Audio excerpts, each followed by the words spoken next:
우리가 지키는 이 추수감사절은 영국에서 미국으로 건너간 청교도들로부터 유래했습니다. 그들은 미국으로 건너간 첫 해에 곡식을 거둬서 하나님 앞에 감사의 예배를 드렸습니다. 그날이 시초가 되어서 오늘 지금의 감사절이 있게 되었습니다. 1620년 12월 26일에 미국 동북부에 있는 플리머스라는 곳에 상륙한 146명의 청교도들은 상륙 즉시 감사 예배를 드리게 됩니다. 그들은 지나온 과정을 하나씩 되짚어보며 감사를 합니다. 그들은 비록 180톤이라고 하는 작은 배였지만 이 배를 주신 것에 대해서 감사합니다. 이 배의 속력은 대단히 느려서 어떤 때는 걷는 것보다 느렸습니다. 그러나 117일간을 항해하면서 무사히 약속의 땅 아메리카에 도착하게 하신 것을 감사했습니다. 이 항해 중에는 두 사람이 죽었습니다마는 한 사람의 어린 아기가 태어난 것을 감사했습니다. 큰 돛까지 부러질 정도로 풍랑을 만났지만은 파손되지 아니한 것을 감사했습니다. 여성 몇 명이 이 물결에 휩쓸려 갔습니다마는 실종되었다가 구출된 것을 감사하고, 도착하여 원주민의 위협에 의해서 항구에 정박하지 못하고 있다가 마침내 그들의 호의를 얻어서 무사히 상륙한 것을 감사했고, 3개월 반 동안 고생하며 고통스러운 항해를 하는 중에도 다시 고향 땅 영국으로 돌아가자고 원망하는 사람이 한 사람도 없었기에 감사했다고 합니다. 흔히 인생을 항해하는 것에 비유하지 않습니까? 똑같은 시간을 똑같이 항해하고 있지만 어떤 사람은 내내 불평으로 가득 차 있습니다. 그러나 똑같은 항해에 어떤 사람은 줄곧 감사의 마음을 품습니다. 이 두 사람의 시간은 똑같이 흘러가고 있습니다. 이 똑같은 시간을 어떤 마음으로 지내는 것이 나에게 유익하겠습니까? 옳은 길이겠습니까? 감사의 마음으로 줄곧 살 수 있다면 이것이야말로 진정한 축복인 것을 우리는 알아야 되겠습니다. 제가 20대 초중반에 군대를 마치고 다시 학교로 돌아왔습니다. 신학과에 돌아오고 보니까 그동안 새로 후배들이 많이 들어와 있습니다. 그래서 참 기대하는 마음으로 이 후배들과 교분을 나누면서 또 찬양 동아리 활동을 하게 되는데요. 동아리 안에 한 후배가 있었습니다. 근데 이 후배는 사사건건 눈길이 닿는 곳마다 짜증을 냅니다. 불평을 합니다. 그래서 옆에 있기 민망할 정도로 보이는 족족 그렇게 짜증을 내는 겁니다. 그래서 제가 생각할 때 이것은 오랫동안 몸에 배어온 태도입니다. 이건 고쳐질 것 같지가 않습니다. 일생토록 아마 그 모양으로 살아가게 될 것이다 라는 생각을 했는데요. 그러나 믿는 자에게는 중생이 있습니다. 거듭나 완전히 사람이 달라진다면 그러한 마음도 새롭게 변화되리라고 생각을 합니다. 원망을 합니다. 원망하는 사람이 있습니다. 그는 원망을 하는 사람이기에 원망을 합니다. 감사를 합니다. 그는 감사하는 사람이기에 감사를 합니다. 똑같은 것을 보고도 이렇게 반응이 다르게 나올 수가 있습니다. 그러므로 성도 여러분, 우리는 감사하는 사람이 되어야 할 것입니다. 감사하는 사람이 되는 길을 어찌하든지 우리는 신앙을 가지고 더듬어 찾아가야 할 것입니다.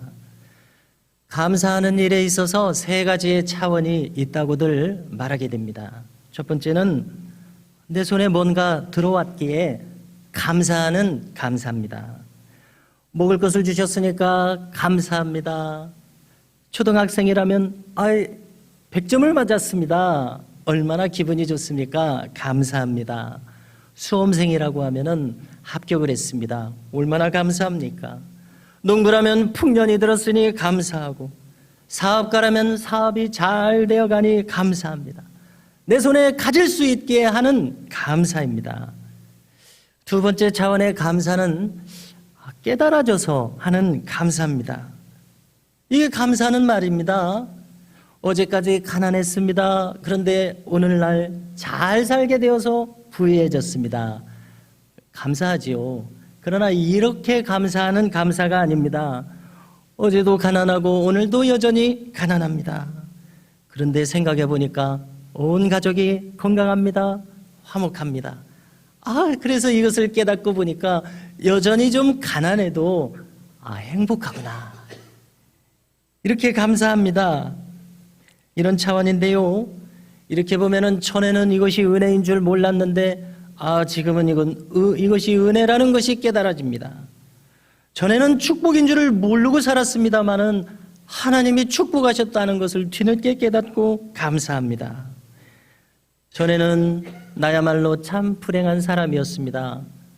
내 친구들 잘 갖춰진 집에서 또 명예와 재산이 있는 부모님 슬하에 잘도 태어나는구만. 나는 왜 이 집에 태어났나? 이러한 불평 말입니다. 심지어 여성으로서는 나는 왜 남자로 태어나지 않았나? 이런 마음을 품으실지 모르겠습니다. 혹 남자도 여자로 태어났으면 좋았을 텐데, 나이 많으신 분들은 이런 생각은 좀 안 하시겠습니다만은, 이렇게 자신의 처지를 불행으로 생각하는 사람이 얼마든지 있을 수 있습니다. 나는 왜 키가 작은가? 그러나 깨닫고 보면은 바로 이러한 내 모습 그대로가 나에게 주신 축복이라는 것을 알게 되어서 감사할 수 있는 마음이 됩니다. 환경은 똑같습니다. 그러나 내 마음이 깨달아져서 감사로 변합니다. 제가 운전을 시작하고서 얼마 안 됐을 때의 경험입니다. 골목길에서 이제 멀리 가려는 것이 아니라 차를 조금만 움직이려고 했는데요. 아직 젊은데도 무의식적으로 후진해 놓은 것을 모르고 악셀을 밟았습니다.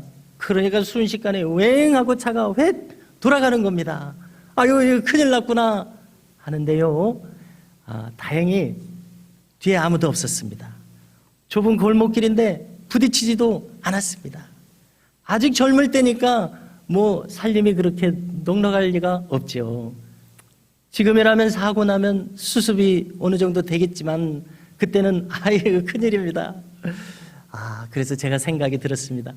이 천사라도 붙들어서 지금 나를 보호하셨나? 이런 마음이 들더라고요. 나의 힘과 내 실력만을 가지고는 살 수가 없습니다. 위에서의 도우심이 있어야 합니다. 보이지 않는 곳에서 나를 보호하시고 인도해 오셨구나라는 것을 깨달았을 때에 감사하게 됩니다. 세 번째 차원은 신앙을 가지게 되는 감사입니다. 이 감사는 결론적으로 예수님의 십자가의 은혜를 마음으로 깨닫게 되기에 하는 감사입니다. 나를 대신해서 내 죄를 대신 지고 죽어주신 데 대한 절절한 감사입니다. 나를 구원자로 삼아주신 데 대한 감사인데요. 이것은 인간으로서 할 수 있는 최고의 감사라고 생각합니다. 가장 고차원의 감사입니다. 왜냐하면 이 감사는 영원한 시간과 연결되는 감사이기 때문에 그렇습니다. 이 감사를 깨달은 사람은 절대적 차원의 감사를 품고 있다고 생각합니다. 절대적으로 감사하니까 이 세상의 모든 상대적인 것들에 대해서 그렇게 마음 상하지 않는 그런 마음이 된다고 생각합니다. 죽느냐 사느냐의 문제가 있다고 한번 생각해 보십시오. 지금 내가 죽느냐 사느냐 이 문제 앞에서는 돈이 얼마나 중요합니까? 우리가 살아가는 데 있어서. 그러나 이 문제 앞에서는 돈은 그렇게 중요한 문제가 될 수가 없습니다. 명예도 마찬가지입니다. 그것을 얻기 위해서 일생을 노력했습니다마는 지금 이 절대적인 순간 죽느냐 사느냐 앞에서는 그거 그렇게 중요한 것이 아니라는 것을 깨닫게 됩니다. 마찬가지로 영원한 구원을 내가 얻은 것이로구나. 이것을 깨달은 사람은 다른 여러 가지 문제들이 많이 있습니다. 그러나 그 문제들은 상대적으로 시시하다는 것을 알게 되어 이제 심각할 필요가 없게 되는 그런 마음이 되는 것입니다. 성도 여러분, 세상 사는 것이 그렇게 녹록지 않지요. 세상 사는 것이 심각하십니까? 만일 진실로 심각하다면 말입니다. 정말로 가장 심각한 그 문제를 해결받지 못했기에 이것이 그렇게 진지하게도 심각하게 된다고 저는 성경에 비추어서 말씀을 드리고 싶습니다. 그러므로 신앙인에게는 정말로 심각한 문제는 없는 것을 우리가 알아야 되겠습니다.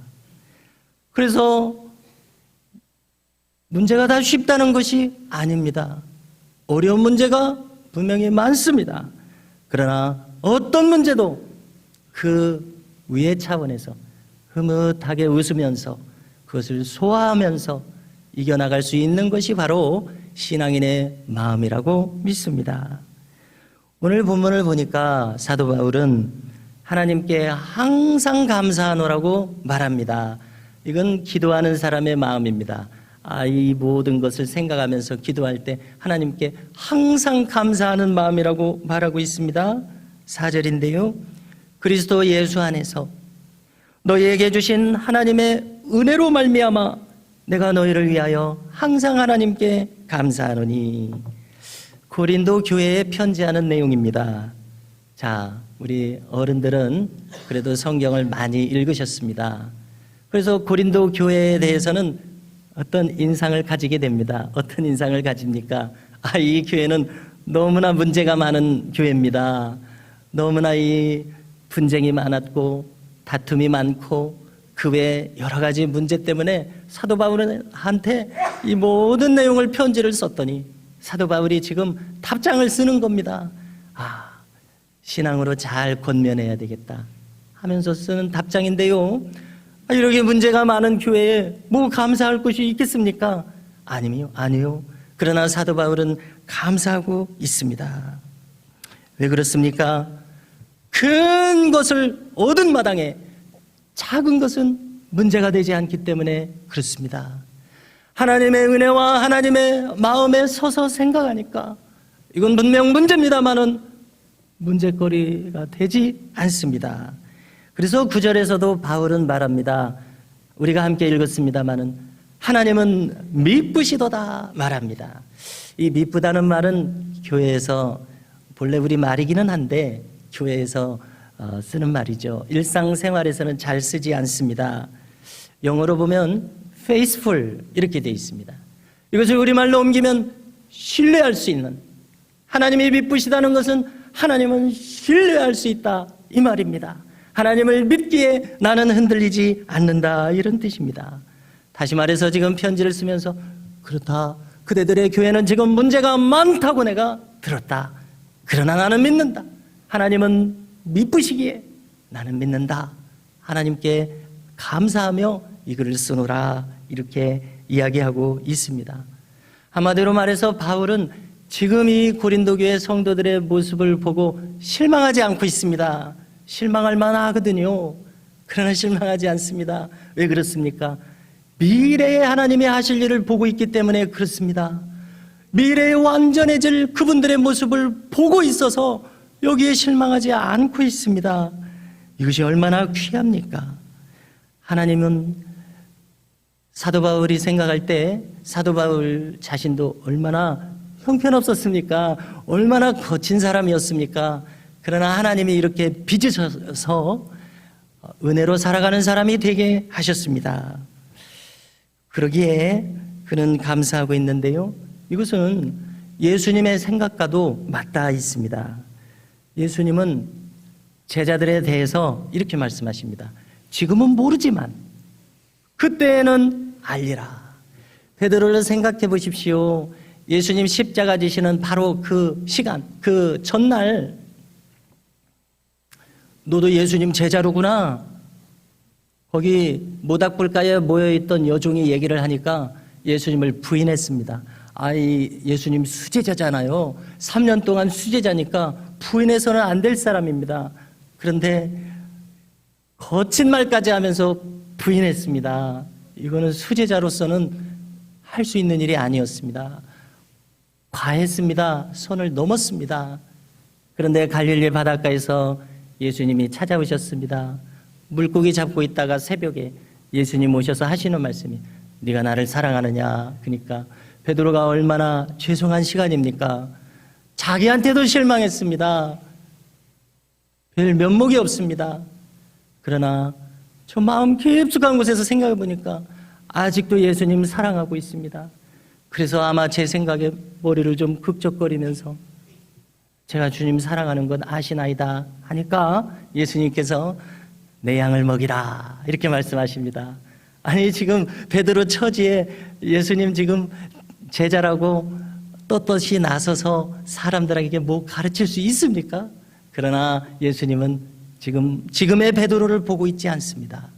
얼마 전 나를 부인한 그 베드로를 보고 있지 않고 미래에 완전해지는 베드로, 아름답게 충성하는 베드로 보고 있기에 내 양을 먹이라 이렇게 따뜻하게 말씀해 주셨습니다. 그래서 이 점을 생각한다면요, 저 같으면은 이거 이제 제자들 다 망가졌구나. 여기서 떠나갈 것이 아니라 3년 동안 공생애를 다시 해야 되겠구나. 다시 제자들을 길러내야 되겠다. 포기하고 실망할지 모르겠습니다. 그러나 내 양을 먹이라 하시는 예수님 말씀을 대하니까 예수님의 신앙이 있어요. 예수님의 신앙은 큰 신앙인 것을 알게 됩니다. 오늘 이 사도 바울이 편지하는 이 기도의 내용이 바로 이 예수님의 마음과 연결되어 있습니다. 그래서 지금의 그 고린도 교인들을 보는 것이 아니라 완전해지고 아름다워질 그들의 모습을 보고 하나님께 감사하고 있습니다. 자, 어려운 소식 속에서도 감사하는 이 마음이 신앙인의 마음입니다.